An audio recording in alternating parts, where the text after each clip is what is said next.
ದೂರದಲ್ಲಿರುವ ಒಂದು ಕಾಡಲ್ಲಿ ಚೋಟು ಎಂಬುವ ಒಂದು ಜಿಂಕೆ ಇತ್ತು. ಅದು ಕಾಡಲ್ಲಿರ್ತಿತ್ತು, ಆದ್ರೂ ಕೂಡ ತುಂಬಾನೇ ಒಬ್ಬಂಟಿಯಾಗಿ ಫೀಲ್ ಮಾಡ್ತಿತ್ತು. ಎಷ್ಟು ದೊಡ್ಡ ಕಾಡ್ ನಮ್ದು, ಆದ್ರೂ ಕೂಡ ನಂಗೆ ಒಬ್ಬಂಟಿ ಅಂತ ಯಾಕನ್ಸುತ್ತೆ. ನಂಗೂ ಒಬ್ಬ ಫ್ರೆಂಡ್ ಇದ್ದಿದ್ರೆ. ಅದೇ ಸಮಯದಲ್ಲಿ ನರಿ, ಕರಡಿ ಆ ಕಡೆ ಹೋಗ್ತಾ ಇತ್ತು. ಒಬ್ಬನೇ ಯಾಕಿರ್ತೀಯ, ನಮ್ಮ ಜೊತೆ ಬಾ, ನಾವಿಲ್ವಾ ನಿನ್ನ ಫ್ರೆಂಡ್ಸ್ ಆಗಿ. ನಾನು ನಿನ್ನ ಫ್ರೆಂಡು. ನಿನ್ನ ಕೆಲಸನೇ ಮೂರ್ಖಸಿದ್ದಲ್ವಾ? ಜನರಿಗೆಲ್ಲ ಮೋಸ ಮಾಡಿ ಅವರ ಆಹಾರ ಕದಿಯೋದು, ಅವರಿಗೆ ಸಮಸ್ಯೆ ಕೊಡೋದು ಇದೇ ಕೆಲಸ ಅಲ್ವಾ? ನಿನ್ನ ಹತ್ರ ಫ್ರೆಂಡ್ಶಿಪ್ ಮಾಡಿದ್ರೆ ಅಷ್ಟೇನೆ ನನ್ನ ಅವಸ್ಥೆನೆ. ಸರಿಯಾದ ಸಮಯಕ್ಕೆ ನಮ್ಮ ಫ್ರೆಂಡ್ಶಿಪ್ ಗೊತ್ತಾಗತ್ತೆ ಬಿಡು. ಹಂಗಂತೇಳಿ ಅವರು ಅಲ್ಲಿಂದ ಹೊರಟು ಬಿಡ್ತಾರೆ.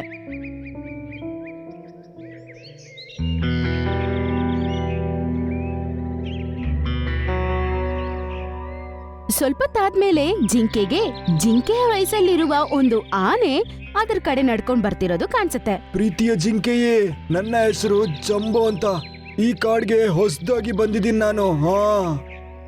ನಾನು ಚೋಟು ಜಿಂಕೆ ಅಂತ. ನಾನಿಲ್ಲಿ ಹುಟ್ಟಿದಾಗದಿಂದ ಇದ್ದೇನೆ. ಹಂಗಂತ ಹೇಳ್ತಾ ಇಬ್ಬರಿಗೂ ನಗು ಬರುತ್ತೆ. ಆಮೇಲೆ ಅವರಿಬ್ರು ಒಬ್ಬರ ಜೊತೆ ಒಬ್ರು ಚೆನ್ನಾಗಿ ಮಾತಾಡ್ಕೋತಾ ಇರ್ತಾರೆ. ಚೋಟು, ಇಲ್ಲಿ ಯಾವ್ದಾದ್ರು ಜಾಗ ಇದೆಯಾ ನನ್ನ ಮನೆನ ಮಾಡ್ಕೊಂಡು ನಾನಿರಕ್ಕೆ? ಅಂತ ತುಂಬಾ ಜಾಗಗಳಿವೆ. ನೀನು ನನ್ನ ಜೊತೆಗೆ ಬಾ ಈಗ.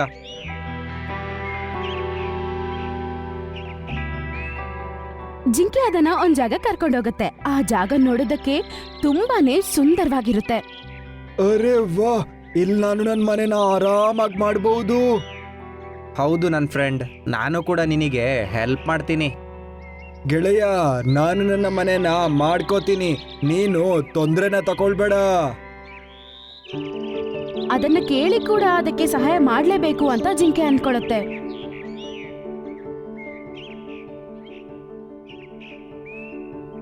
ಅವರಿಬ್ರು ಮನೆ ಕಟ್ಕೊಳ್ಳೋದಕ್ಕೆ ಬೇಕಾದ ಎಲ್ಲಾ ವಸ್ತುಗಳನ್ನ ತಗೊಂಡ್ ಬರ್ತಾರೆ. ಮತ್ತೆ ಕಷ್ಟಪಟ್ಟು ಎಲ್ಲಾ ವಸ್ತುಗಳನ್ನು ಅವರಿಬ್ರು ತರ್ತಾರೆ. ಇಬ್ರು ಸೇರಿ 2 ದಿನದಲ್ಲೇ ಅವ್ರಿಗೋಸ್ಕರ ಒಂದು ಮನೆಯನ್ನು ಕಟ್ಕೋತಾರೆ.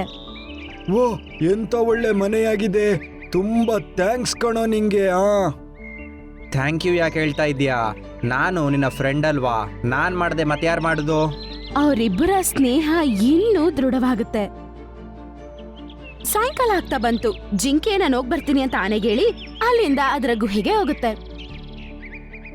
ಜಿಂಕೆ ದಿನ ಆನೆ ಮನೆಗ್ ಬರ್ತಿತ್ತು, ಮತ್ತೆ ಇಬ್ರು ಸೇರಿ ಜಾಲಿಯಾಗಿರ್ತಿದ್ರು. ಒಂದಿನ ಜಿಂಕೆ ಜಂಬೋ ಆನೆಯ ಮನೆಗೆ ಬರೋದಿಲ್ಲ. ಅದರಿಂದ ಆನೆ ಯೋಚನೆ ಮಾಡುತ್ತೆ. ಸರಿ ಅಂತ ಆನೆನೇ ಜಿಂಕೆ ಮನೆಗೆ ಹೋಗುತ್ತೆ. ಚೋಟು, ಏನಾಯ್ತು ನಿಂಗೆ? ಯಾಕೆ ಬರ್ಲಿಲ್ಲ ಇವತ್ತು? ಜಂಬೋ, ನನಗೆ ತುಂಬಾ ನೋವಾಗ್ತಿದೆ. ನಿಲ್ಲೋಕು ಆಗ್ತಾ ಇಲ್ಲ ನಂಗೆ. ಆನೆ ಜಿಂಕೆನ ಮುಟ್ಟಿ ನೋಡಿದ ತಕ್ಷಣ ಅರ್ಥ ಮಾಡ್ಕೊಳ್ಳುತ್ತೆ ಅದಕ್ಕೆ ಜ್ವರ ಬಂದಿದೆ ಅಂತ. ಚೋಟು, ನಿನಗಂತೂ ಜ್ವರ ಬಂದಿದ್ಯಲ್ಲೋ? ಹಂಗಂತೇಳಿ ಆನೆ ಏನೋ ಯೋಚನೆ ಮಾಡಿ ಈಗಂತ ಹೇಳುತ್ತೆ. ನಾನು ಈಗ ಬಂದೆ. ಹಂಗಂತೇಳಿ ಅದು ಅಲ್ಲಿಂದ ಹೋಗ್ಬಿಡುತ್ತೆ. ಜಿಂಕೆ ಅದ್ರಗೋಸ್ಕರ ಕಾಯ್ತಾ ಇರುತ್ತೆ. ಆದ್ರೆ ತುಂಬಾ ಹೊತ್ತಾದ್ಮೇಲೆ ಕೂಡ ಜಂಬೋ ಆನೆ ಅಲ್ಲಿಗೆ ಮತ್ತೆ ಬರ್ಲೇ ಇಲ್ಲ. ಮತ್ತೆ ಆ 3 ಜಂತುಗಳು ಅಲ್ಲಿಗೆ ಬರುತ್ತವೆ. ಚೋಟು, ನಿನ್ನ ಆರೋಗ್ಯದ ಬಗ್ಗೆ ನಮಗ್ ಗೊತ್ತಾಯ್ತು ಕಣೋ.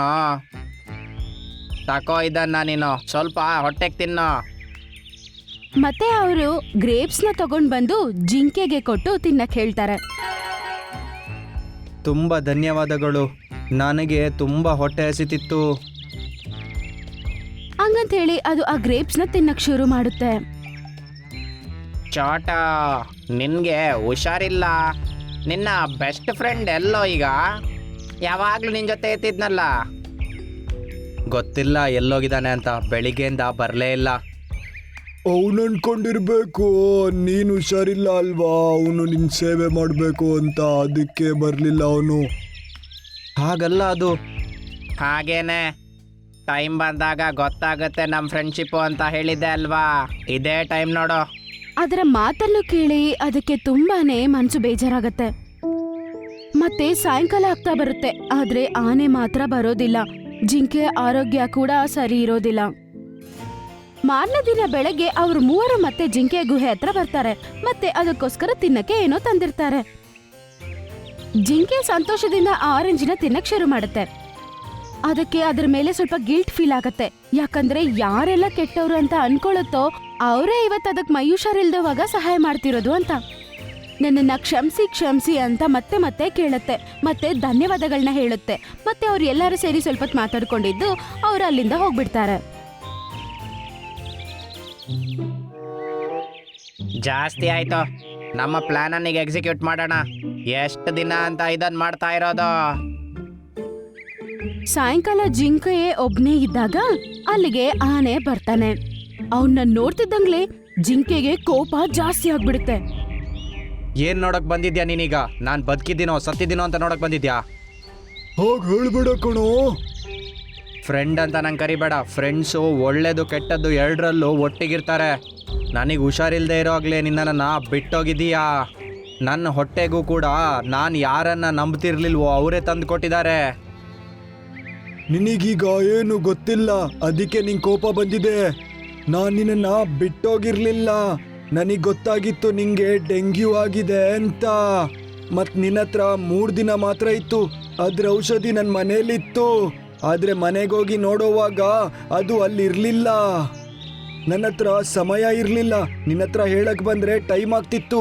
ಅದಕ್ಕೆ ನಾನು ಗಿಡಮೂಲಿಕೆನ ತರೋಕಂತ ಹೋದೆ. ಅಲ್ಲಿಂದ 2 ದಿನಗಳ ಕಾಲ ನಡೆದು ಇದನ್ನ ತಂದಿದ್ದೀನಿ. ಇದನ್ನ ತಿನ್ನು ಕಣೋ. ಇಲ್ಲ ಅಂದ್ರೆ ನಿನ್ನ ಜ್ವರ ಕಮ್ಮಿ ಆಗ್ಲಿಲ್ಲ ಅಂದ್ರೆ ನೀನು ಸತ್ತೋಗ್ತೀಯ ಕಣೋ. ಅದನ್ನ ಕೇಳಿ ಜಿಂಕೆಗೆ ಪಾಪ ಅಳು ಬಂದ್ಬಿಡುತ್ತೆ. ಅದು ಆ ಮೂಲಿಕೆಗಳನ್ನ ತಿನ್ನುತ್ತೆ. ನನ್ನನ್ನು ಕ್ಷಮಿಸ್ಬಿಡು ಜಂಬೋ. ನಿನ್ನ ಮೇಲೆ ಹೇಗೆ ಡೌಟ್ ಬಂತೋ ನನಗೆ ಗೊತ್ತಾಗಿಲ್ಲ. ನನ್ನ ನಂಬು. ನಿನ್ನನ್ನು ಮತ್ತೆ ನೋಡಿ ನನಗೆ ತುಂಬ ಖುಷಿ ಆಗ್ತಿದೆ. ಅವರಿಬ್ರು ಸೇರಿ ತುಂಬಾ ಹೊತ್ತು ಮಾತಾಡ್ಕೊತಾ ಇರ್ತಾರೆ. ಅಷ್ಟರಲ್ಲೇ ಜಿಂಕೆ ಸರಿ ಹೋಗ್ಬಿಡುತ್ತೆ. ಅರೆ ವಾ, ನೋಡು ನಾನು ಆರಾಮಾಗಿ ಹೋಗಿದ್ದೀನಿ ಕಣೋ. ಅದು ನಿಂತ್ಕೊಂಡು ತುಂಬಾ ಸಂತೋಷದಿಂದ ಆ ಕಡೆ ಈ ಕಡೆ ಜಂಪ್ ಮಾಡುತ್ತೆ. ಅಷ್ಟರಲ್ಲೇ ಅವರಿಬ್ರು ಗುಹೆಯಿಂದ ಆಚೆ ಬರ್ತಿರ್ತಾರೆ. ಆಗ ಅವ್ರ ಮೂವರು ಶೇರ್ ಸಿಂಗ್ ಜೊತೆಗೆ ಅಲ್ಲಿಗೆ ಬರ್ತಿರೋದು ಅವ್ರು ನೋಡ್ತಾರೆ.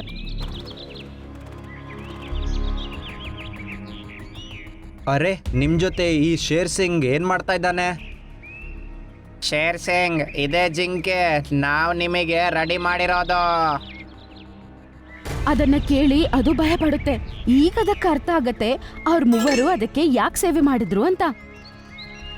ನನ್ನ ಫೇವ್ರೆಟ್ ಜಿಂಕೆ. ಹಂಗಂತ ಹೇಳ್ತಾ ಶೇರ್ ಸಿಂಗ್ ಚೋಟು ಜಿಂಕೆ ಹತ್ರ ಹೋಗ್ತಾನೆ. ಅದೇ ಸಮಯದಲ್ಲಿ ಜಂಬೋ ಆನೆ ಮುಂದೆ ಬಂದು ಹೀಗಂತ ಹೇಳುತ್ತೆ, ನಾನಿರೋ ತನಕ ನನ್ನ ಫ್ರೆಂಡಿಗೆ ಏನಾಗಲ್ಲ. ಹಂಗಂತ ಹೇಳಿ ಶೇರ್ ಸಿಂಗ್ ನ ಒದಿಯುತ್ತೆ. ತಕ್ಷಣ ಅವನೋಗಿ ದೂರ ಬೀಳ್ತಾನೆ.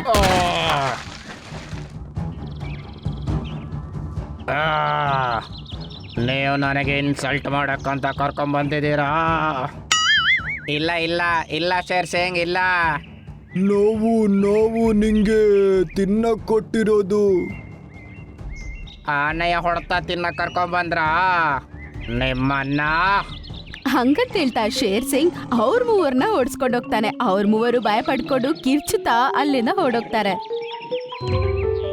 ಚೋಟು ಜಿಂಕೆ ಮತ್ತೆ ಜಂಬೋ ಆನೆ ಅದನ್ನ ನೋಡಿ ನಗ್ತಾ ಇರ್ತಾರೆ. ಆಮೇಲೆ ಯಾವಾಗಿನ ತರಾನೇ ಒಟ್ಟಿಗೆ ಸುತ್ತಾಡಕ್ಕೆ ಹೊರಡ್ತಾರೆ.